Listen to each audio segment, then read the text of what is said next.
Point number 9 में हम वो बात करेंगे कि जब हमें यह बताया जाता है कि अगर किसी नाउन के अंत में ओ है तो हम उसका प्लूरल क्या कर देते हैं, ईएस जोड़ के बना देते हैं, मैंगोज।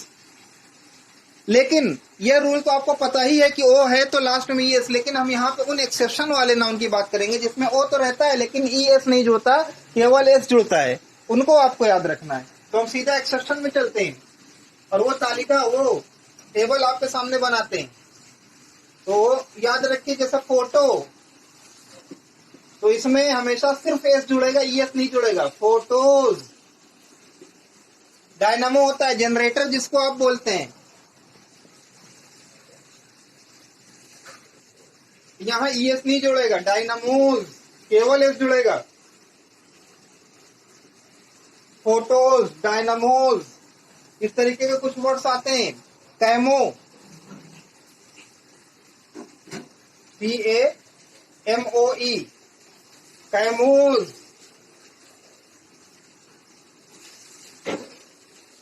तो याद रखिए जैसे फोटो है, इसमें फोटोज कभी, डायनामो, डायनामोज, कैमो, कैमोज। जैसे कैफे, जैसे इसमें भी एक वर्ड होता है कैफे, हालांकि इसमें लास्ट में ओ तो नहीं आ रहा लेकिन ई आ रहा है, तो इसका अभी हम कैफे करते हैं। तो ये चीज थी। अब यहां से अलग हटते हुए हम चलते हैं दूसरे पॉइंट पर, और कुछ फार्मूला बेस्ड चीजें, नाउन नंबर से रिलेटेड कुछ फार्मूला बेस्ड चीजें आपको बता देते हैं।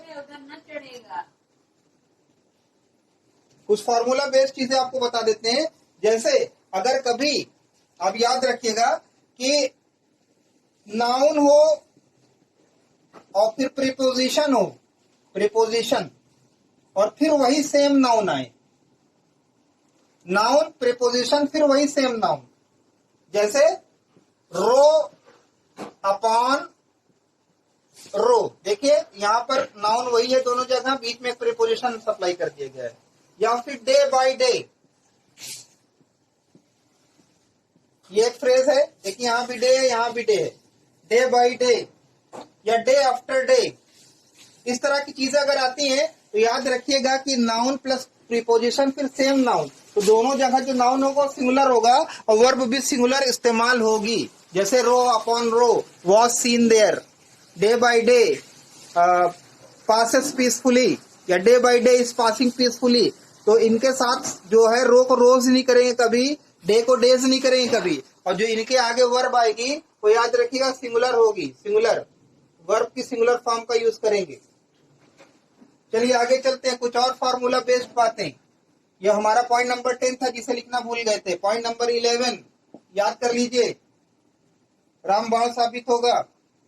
जैसे आगे देखते हैं, जैसे कुछ चीजें होती है जैसे each of the, every, either of the, neither of the करके, जैसे ईच हो और उसके साथ ऑफ हो, फिर द लगा हो और उसके बाद कोई नाउन हो,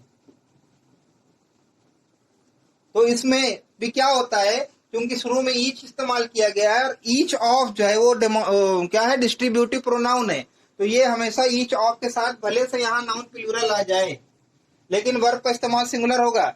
जैसे एग्जांपल के तौर पर ईच ऑफ द बॉयज, यहाँ पर देखिए बॉयज है प्लूरल है लेकिन यहाँ ईच ऑफ लगा हुआ है, ईच ऑफ प्लस द फिर प्लूरल नाउन, प्लूरल नाउन, लेकिन इसके आगे हमें सिंगुलर ही का इस्तेमाल करना है ईच को देखते हुए। Each of the boys was present there, was present there. इसी तरह अगला फार्मूला बेस, जैसे अगर आपका लिखा है कि either of the, either of the, और उसके बाद फिर कोई प्लूरल नाउन है, ठीक है ना, आइदर ऑफ द नाउन, तो उसमें भी आपको क्या करना है कि लास्ट आगे वर्ब का जो है फर्स्ट फॉर्म इस्तेमाल करना है, सॉरी वर्ब की सिंगुलर क्रिया इस्तेमाल करनी है। जैसे इधर, either of the, either of the books, either of the books was kept on the table, on the table, either of the books was kept on the table means either of लगा हुआ है, फिर उसके आगे the books लगा हुआ है। The books जो है वो प्लूरल है, लेकिन इसको हमें नहीं देखना है, हमको ईदर ऑफ को देखना है। और ईदर ऑफ जो कि डिस्ट्रीब्यूटिव प्रोनाउन है, तो हमें यहाँ पर हमने वॉज लगाया है, वर नहीं लगाया है, ये आपको ध्यान रखना है।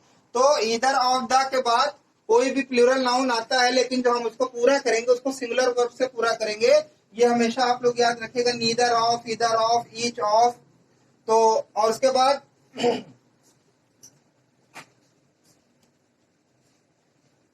और कुछ चीजें हैं जो आपको बताने जा रहे हैं, हम उसको भी ध्यान में रख लीजिएगा, जो आपके काम आएंगी। जैसे आपने लिखा none of the, none of the, और फिर यहाँ कोई नाउन आ रहा है प्लूरल, नन ऑफ द के साथ यहाँ प्लूरल नाउन आ रहा है, लेकिन आपको सिंगुलर वर्ब का यूज करना है, यहाँ पे तो प्लूरल रहेगा। जैसे none of the boys, none of the boys gave his speech.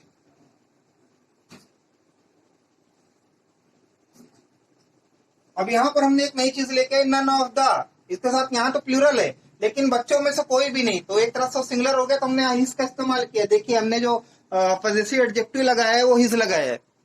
इसी तरीके से अगर एनी ऑफ द आता है तो उसमें भी यही केस होगा, एनी ऑफ द, इसके बाद जो नाउन आएगा वो प्लूरल होगा, ठीक है ना, लेकिन आगे जो वर्ब आएगी वो वर्ब सिंगुलर होगी, और जो अगर कोई एडजेक्टिव आता है, पॉजेसिव एडजेक्टिव आता है, तो वो भी सिंगुलर होगा। जैसे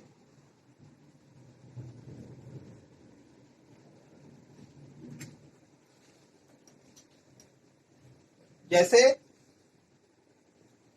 एनी ऑफ द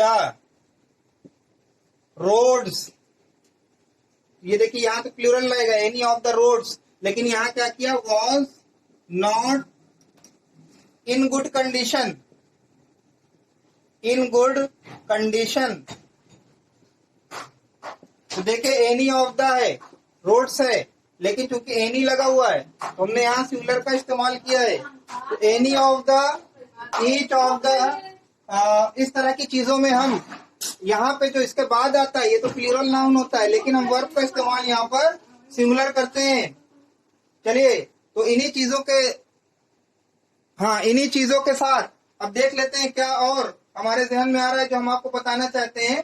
उसके बाद हम अगले टर्न पर इसका जब भी फुर्सत मिलेगी हम नाउन नंबर्स का स्पॉटिंग एरर्स और फिर इन दी ब्लैंक्स की प्रैक्टिस करने की कोशिश करेंगे।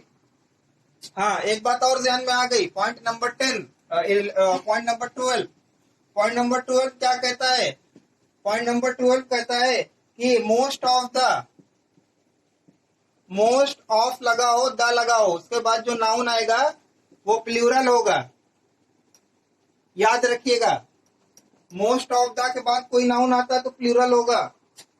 और अगर वो बात अलग है कि अगर वो नाउन काउंटेबल नहीं है, अगर काउंटेबल है तो प्लूरल होगा, काउंटेबल यानी जिसकी गणना की जा सकती है गिनतियों में। और कुछ केसेस ऐसे भी आते हैं कि मोस्ट ऑफ द लगा हुआ है, लेकिन उसके बाद जो नाउन आ रहा है वो उसको गिना नहीं जा सकता, जैसे कि कुछ चीजें होती हैं, जैसे मिल्क है, वाटर है, तो हम उसमें फिर उसको सही लिख देते हैं अगर अनकाउंटेबल है तो। जैसे most of the boys are very fashionable, तो बॉयज तो काउंट कर सकते हैं, काउंटेबल है, लेकिन हमने कहा कि most of the milk was spilled on the ground, तो आप मिल्क नहीं कर सकते, दूध का ज्यादातर हिस्सा दूध जो है वो स्पिल्ट, वो फैल गया, जमीन पे गिर गया, खराब हो गया। तो ये सारी चीजें थी। और इसके बाद एक और देख लीजिए आप लोग, एक आता है ऑल ऑफ द करके, ऑल ऑफ द, तो इसमें भी ऑल ऑफ द में भी वही केस है कि अगर इसके बाद नाउन काउंटेबल है तो हम उसका जो नाउन है अगर वो काउंटेबल है, सी फॉर काउंटेबल यानी गणना उसको गिना जा सकता है, तब तो यहाँ प्लूरल लिखेंगे। लेकिन अगर नाउन काउंटेबल नहीं है, जैसे हमने बताया मिल्क है, शुगर है, इस तरह की चीजें, वाटर है, तो फिर ये हमारी मजबूरी है कि उस नाउन को अगर अनकाउंटेबल है तो सेम लिख देंगे, एज इट इज लिख देंगे, उसमें हम कोई बदलाव नहीं करेंगे। जैसे all of the boys were present there, अब all of the boys, boy क्या है, काउंटेबल है, तो बॉय का बॉयज कर देंगे हम, उसके साथ वर, प्लूरल वर्ब वर लगा देंगे। लेकिन अगर हम कह देंगे ऑल ऑफ द मिल्क, है ना, इज बैड, तो अब मिल्क है, वाटर है, ये तो अनकाउंटेबल है, तो अब फिर हम उसके साथ उसको उसी रूप में लिखेंगे और उसके आगे फिर हम सिंगुलर वर्ब का इस्तेमाल करेंगे। तो दोस्तों ये था आज का एपिसोड जो हम आपको देना चाहते थे। तो इसके साथ ही I am going to wrap up this episode, और next time when I meet you, तो I will give you my next new episode. Till then goodbye, keep working hard for your future, God bless you, good bye.